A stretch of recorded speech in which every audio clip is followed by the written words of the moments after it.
हर हर महादेव। दोस्तों, आज हम बताएंगे आपको फल्गु नदी के बारे में। गया की पवित्र भूमि पर बहती है एक रहस्यमयी नदी फल्गु। ऊपर से सूखी दिखने वाली ये नदी है, आखिर क्यों वह अंदर ही अंदर बहती है? ऐसा तो यहाँ हर साल लाखों श्रद्धालु देश विदेश से पहुँचते हैं अपने पूर्वजों की आत्मा की शांति के लिए पिंडदान करने। लेकिन सोचिए, जिस पवित्र नदी में यह तर्पण होता है, वो नदी ऊपर से पूरी तरह सूखी क्यों है? आखिर ऐसा क्या हुआ था जिसने फल्गु नदी को श्रापित कर दिया?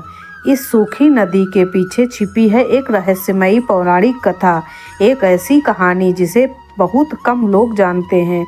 इस वीडियो में हम आपको बताएंगे फल्गु नदी आखिर सूखी क्यों है और वो कौन सा गूढ़ रहस्य है जो इसे आज तक श्रापित बनाए हुए है। तो इस रहस्यमयी कथा को अंत तक जरूर सुनिए, क्योंकि आगे आपको ऐसी अद्भुत जानकारियां मिलने वाली हैं जो न सिर्फ हैरान कर देगी बल्कि आपके मन को भी छू जाएंगी। अगर यह कहानी आपके दिल में जगह बनाए तो इस वीडियो को प्रेम से लाइक करें और कमेंट में एक साथ लिखे हर हर महादेव। दोस्तों, वायु पुराण और अग्नि पुराण के अनुसार गया में पिंडदान की मान्यता आज ही नहीं बल्कि प्राचीन काल से चली आ रही है।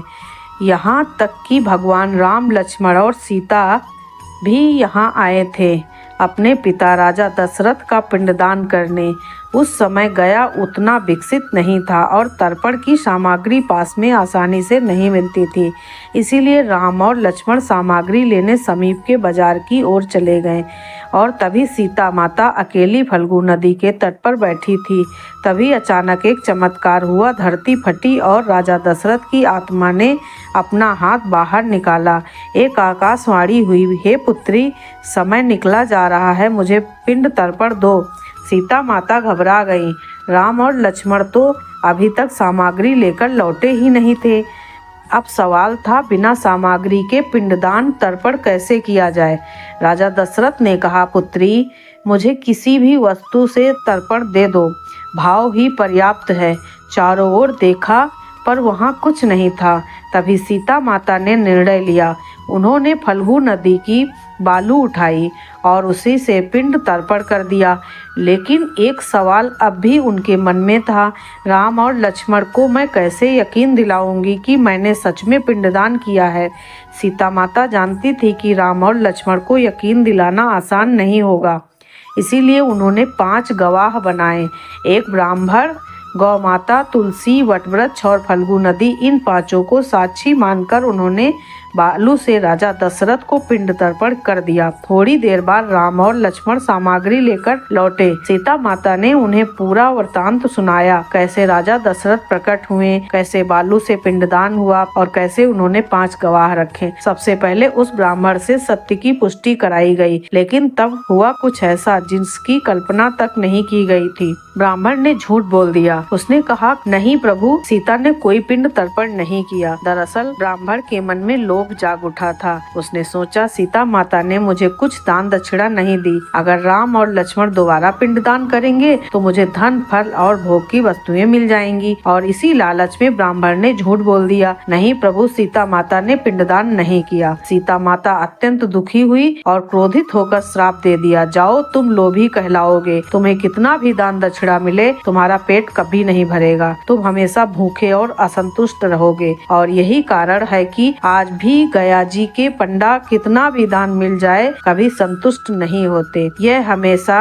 और मांगते रहते हैं। अब ब्राह्मण तो झूठ बोल चुके थे, अब बारी थी गौ माता की। सीता माता ने आशा से पूछा, हे गौ माता, क्या मैंने पिंडदान किया था? लेकिन गौ माता ने भी सत्य नहीं बताया। उन्होंने धीरे से गर्दन हिलाई और कहा, नहीं प्रभु, सीता माता ने पिंड तर्पण नहीं किया। ये सुनकर सीता माता का हृदय व्यथित हो गया। जिस गौ माता को संसार में पूजनीय माना गया, जब वही सत्य से विमुख हो गई तो सीता माता ने उसे भी श्राप दे दिया, जाओ, अब से तुम्हारी पूजा तुम्हारे पीछे के भाग से होगी, पूरी दुनिया तुम्हारे पृष्ठ भाग को ही पूजनीय मानेगी। और तभी से यह परंपरा बनी है कि गाय की पूंछ पकड़कर ही उसकी पूजा की जाती है, मतलब पीछे के भाग को सबसे पवित्र माना जाता है। अब बारी आई तीसरे साक्षी तुलसी माता की। तुलसी जिनका स्थान हर पूजा में होता है। सीता माता ने उनसे भी पूछा कि हे तुलसी मैया, क्या मैंने पिंड तर्पण किया था? लेकिन तुलसी ने भी सत्य को छिपा लिया। उसने सोचा यदि राम भगवान स्वयं मुझे स्पर्श करेंगे तो मेरा सौभाग्य और भी बढ़ जाएगा, मैं धन्य हो जाऊंगी। इस स्वार्थ में उसने भी झूठ बोल दिया। नहीं प्रभु, सीता माता ने पिंड तर्पण नहीं किया। अब सीता माता का धैर्य टूट गया। उन्होंने कहा, तुलसी तुमने भी मेरे साथ छल किया है।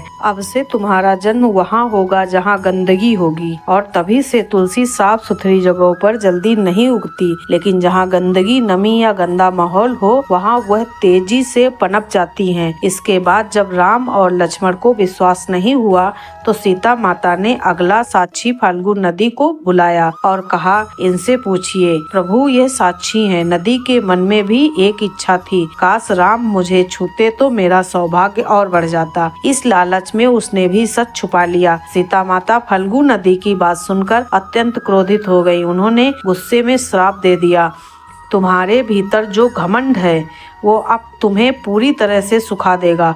जाओ, अब तुम सदा के लिए सूख जाओगी।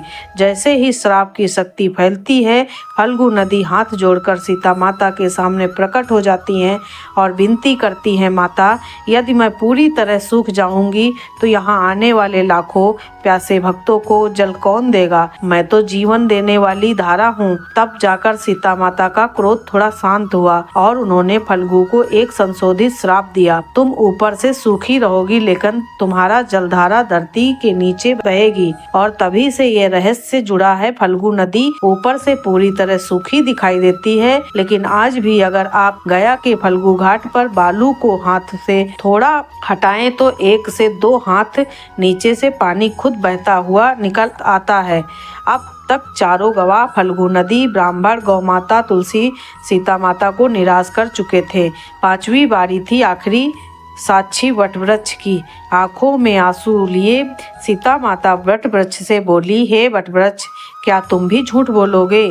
बताओ, क्या मैंने पिंड तर्पण नहीं किया? वटवृक्ष मौन रहा, लेकिन उसका मन विचलित हो उठा। उसने सोचा, इन सभी ने अपनेपन स्वार्थ में सच छुपा लिया है, लेकिन मैं क्यों छुपाऊं? मेरा कोई स्वार्थ नहीं है, मुझे तो केवल सत्य का साथ देना है।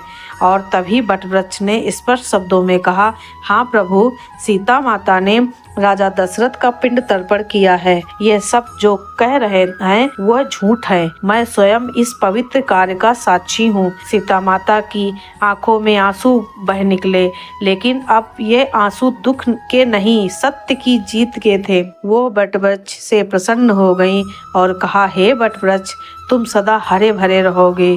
जब जब गया में पिंडदान होगा तब तब तुम्हारे सानिध्य में ही होगा। अगर कोई तुम्हारे पास पिंडदान नहीं करेगा तो उसका तर्पण अधूरा माना जाएगा।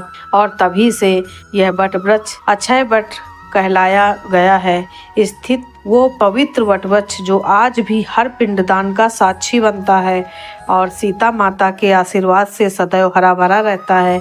अगर ये रहस्यमयी कथा आपके दिल को छू गई हो तो इस वीडियो को एक प्रेम भरा लाइक जरूर दें। आपका एक कमेंट जय सीता मैया हमारी आस्था की शक्ति को और मजबूत करेगा। और ऐसी ही चमत्कारिक पौराणिक कहानियाँ जानने के लिए हमारे चैनल को सब्सक्राइब करें। हर हर महादेव।